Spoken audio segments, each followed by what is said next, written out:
Good morning students. 11वीं वाले बच्चे, सिद्धि हिंदी विद्यालय के इस ऑनलाइन क्लासेस में आपका हार्दिक स्वागत है। अब बच्चों, यहाँ पे हमारा ये जो दूसरा पार्ट हम पढ़ने वाले हैं, तो उसमें यहाँ पे मियाँ नसरुद्दीन पाठ का शीर्षक है और जो कवियत्री है कृष्णा सोबती, उनका परिचय हमने प्राप्त किया। अब यहाँ पे उनके परिचय में थोड़ी सी जैसे कि हमने आगे का एक पन्ना आपकी किताब में देखेगा, आगे का एक पन्ना हमने किया था कल के वीडियो में, और आज के वीडियो में थोड़ी सी उनके जो लेखन प्रवृत्ति की विशेषता है, हम हशमत मतलब यहाँ से जो शीर्षक है, जो किताब है, उसमें से यहाँ से मियाँ नसरुद्दीन लिया गया है। और हम हशमत जो है वो किताब जो लिखी गई है कृष्णा सोबती ने जो लिखी है वो संस्मरण, अर्थात हम कह सकते हैं यहाँ पे कि जो ये मियाँ नसरुद्दीन पाठ बच्चों हम पढ़ने वाले हैं, ये पाठ उसका साहित्य प्रकार जो है वो संस्मरण है। अब यहाँ पे आपकी किताब में छपाए, ध्यान दीजिएगा, संस्मरण के क्षेत्र में हम हशमत शीर्षक से उनकी कृति का विशेष स्थान है, जिसमें अपने ही एक दूसरे व्यक्तित्व के रूप में उन्होंने हम हशमत नामक चरित्र का सृजन कर एक अद्भुत प्रयोग का उदाहरण प्रस्तुत किया है। कृष्ण जी की भाषिक प्रयोग में भी विविधता है। उन्होंने हिंदी की कथा भाषा को एक विलक्षण ताजगी दी है, अलग प्रकार की। संस्कृत निष्ठ तत्क्षमता, उर्दू का बांकपन, पंजाबी की जिंदादिली, ये सब एक साथ उनकी रचना में मौजूद हैं। तो यहाँ पे बच्चों हम कह सकते हैं कि ये जो लेखिका है, ये लेखिका ने यहाँ पे मियाँ नसरुद्दीन ये जो पाठ हमारे सामने प्रस्तुत किया है, ये हम हशमत नामक एक कहानी, मतलब ये जो किताब है उसमें से लिया है। और ये किताब जो पूरी है वो संस्मरण, यानी लेखिका ने अपने जीवन में कहीं कोई यात्रा की थी, किसी के साथ उनकी भेंट मुलाकात हुई, और फिर काफ़ी समय के बाद उन्होंने जो अतीत में जिस इंसान के साथ उनकी मुलाकात हुई थी, उनके बारे में उन्होंने परिचय प्राप्त किया था, उसको उन्होंने काफ़ी समय के बाद साहित्य के माध्यम से हमारे सामने रखा। तो यहाँ पे हम कह सकते हैं कि मियाँ नसरुद्दीन जो पाठ है उसका साहित्य प्रकार संस्मरण है। अब यहाँ पे उनके ये जो लेखिका है, ये लेखिका की भाषा थोड़ी अलग प्रकार की है। भाषा अलग प्रकार की यानी कि यहाँ पे उन्होंने अपने जो पाठ की रचना की है उसमें उन्होंने यहाँ पे संस्कृत निष्ठ तत्क्षमता यानी कि बच्चों व्याकरण में हमने तत्सम रूप देखे। तत्सम रूप किसे कहते हैं? जिसको, जैसे संस्कृत के कुछ एक शब्दों को जो का त्यों हमने हिंदी भाषा में स्थान दिया है। जैसे कि यहाँ पे प्रातः, तो प्रातः शब्द संस्कृत है, लेकिन वही शब्द हमने हिंदी में भी प्रातः काल ये इस्तेमाल किया, मतलब ये तत्सम हुआ। समझ में आया? तो ऐसे शब्दों का उन्होंने संस्कृत निष्ठ शब्दों का प्रयोग किया है, इसके साथ पंजाबी कुछ एक शब्दों का प्रयोग किया है, इसके साथ साथ उर्दू के शब्दों का प्रयोग किया अपनी एक रचना में। तो ये उनके स्वभाव की विशेषता है। अब यहाँ पे पाठ का जो सारांश है वो मैं आपको बता देती हूँ। थोड़े से आपकी किताब में छपा है, उसी में से मैं पढ़ रही हूँ, आप अपनी किताब में ध्यान दीजिएगा। मियाँ नसरुद्दीन शब्द चित्र हम हशमत नामक संग्रह से लिया गया है। इसमें खानदानी नानबाई मियाँ नसरुद्दीन के व्यक्तित्व, रुचियों और स्वभाव का शब्द चित्र खींचा गया है।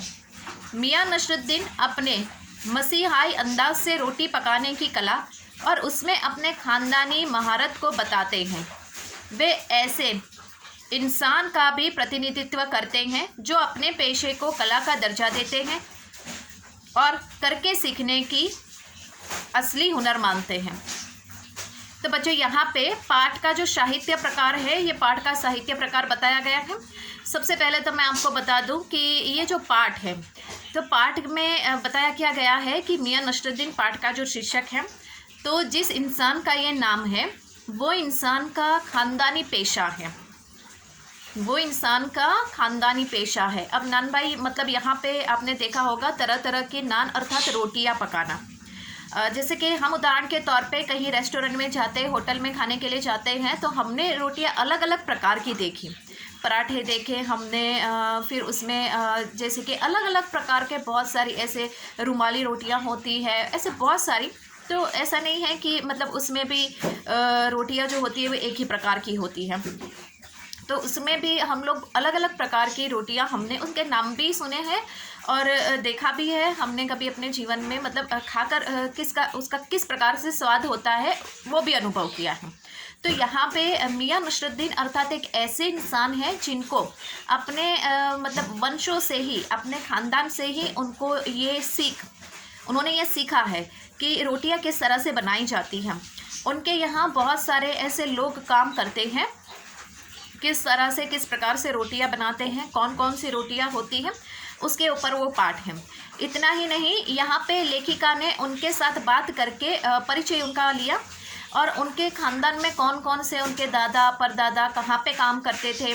तो और ये जो मियाँ नसरुद्दीन है उन्होंने बताया उनके जो दादा है वो कहाँ पे काम करते थे, उनके जो परदादा है वो राजा के यहाँ काम करते थे, रोटियां पकाते थे। वहाँ की भी कुछ एक उन्होंने बातें, कुछ कहानियाँ थी, वो भी उन्होंने लेखिका को बताई। तो लेखिका ने वो सारी बातें अपने इस पाठ के माध्यम से हमें बताई। तो मैंने आगे आपको कहा कि कोई भी इंसान, ऐसा हम कहते हैं ना ये तो पागल है, ये मूर्ख है, ऐसा नहीं होता। हर इंसान में कोई ना कोई कुशलता होती है, हर इंसान में कोई ना कोई सक्षमता होती है। अब यहाँ पे जो मियाँ नसरुद्दीन है वो पढ़े लिखे नहीं है, लेकिन फिर भी उनमें हुनर है और इसी हुनर की वजह से उनका नाम हर जगह पे प्रचलित है। जहाँ पे वो रहते हैं वहाँ पे सब लोग मियाँ नसरुद्दीन को जानते हैं। क्यों? क्योंकि उनके हुनर के माध्यम से कहीं पे हम जाते हैं तो वहाँ के मतलब चीज़ों के बारे में हम पहले से ही जानकारी रखते हैं और फिर हम वहाँ पे जाते हैं तो ज़रूर मतलब उस जगह पे कोई ऐसी खाने की कोई फेमस जगह है या फिर कोई देखने की जगह है या किसी इंसान में कोई हुनर है तो हम वहाँ पे तुरंत देखने के लिए जाते हैं।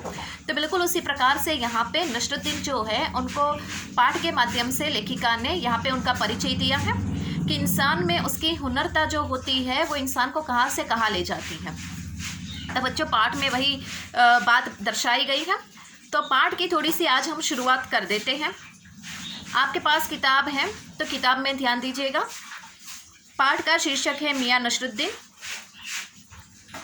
साहबो उन दिन अपन मटिया महल की तरफ से न गुजर जाते तो राजनीति, साहित्य और कला के हजारों हजार मसीहों के दुम धड़के में नानबाइयों के मसीहा मियाँ नसरुद्दीन को कैसे तो पहचानते और कैसे उठाते लुत्फ उनके मसीही अंदाज का।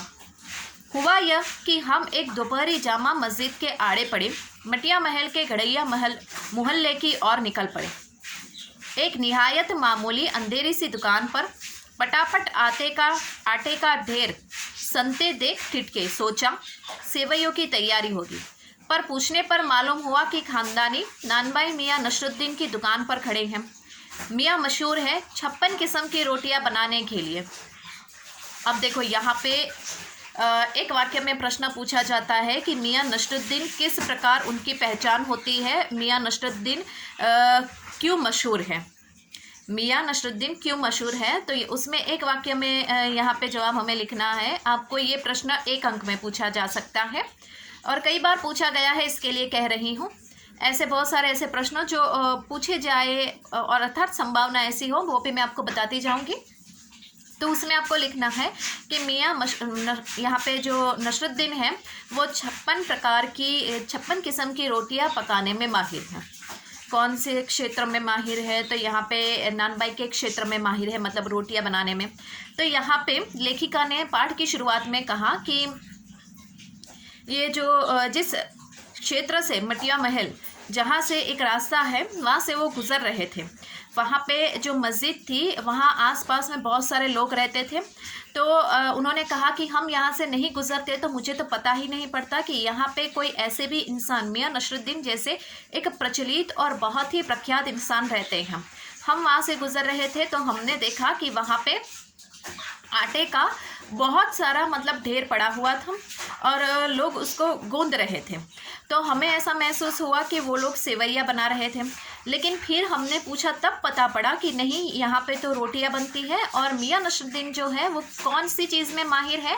56 किस्म की रोटियाँ बनाने में। मतलब वो 56 प्रकार की अलग अलग प्रकार की रोटियाँ बनाते हैं, जबकि हमने तो 1-2 प्रकार की ही रोटी खाई है और देखी भी है। तो यहाँ पे ये एक बहुत बड़ी हुनर की बात है। अब थोड़ा और आगे बढ़ते हैं। हमने तो अंदर झांका तो पाया, मियाँ चारपाई पर बैठे बीड़ी का मजा ले रहे थे। मौसम की मार से पका चेहरा, आँखों में काइया भोलापन और पेशानी पर मंजे हुए कारीगर के तेवर। यहाँ पे उनका शब्द चित्र बताया गया है कि हमने भीतर झाँक कर देखा। जब पता पड़ा कि वो 56 प्रकार की रोटियाँ बनाते हैं, तो हमने भीतर झाँक कर देखा तो मियां नसरुद्दीन की मुखाकृति बताई गई है कि उनके चेहरे के ऊपर बहुत सालों का जैसे अनुभव दिखाई दे रहा था। वो थोड़े बुजुर्ग इंसान दिखाई दे रहे थे। चारपाई के ऊपर यहाँ पे बैठे हुए थे। चारपाई, ठीक है। यहाँ पे समास का एक प्रकार आता है, संख्या है, मतलब किस में आएगा? द्विगु समास में। चारपाई है जिसकी, समझ में आया यहाँ पे? तो चार पाइयों का समूह, तो द्विगु समास में आएगा। अब यहाँ पे उनके चेहरे पर जो भोलापन दिखाई देता है और उनके जो खानदानी यहाँ पे उनकी जो सीखी हुई नसीहत है वो यहाँ पे हमें उनके चेहरे पर साफ दिखाई दे रही थी। तो बच्चों, आज के इस वीडियो में हम यहाँ तक रुकते हैं। नेक्स्ट वाले वीडियो में हम पाठ को थोड़ा और आगे बढ़ाएंगे। तब तक के लिए यहाँ पे रुकते हैं। Thank you.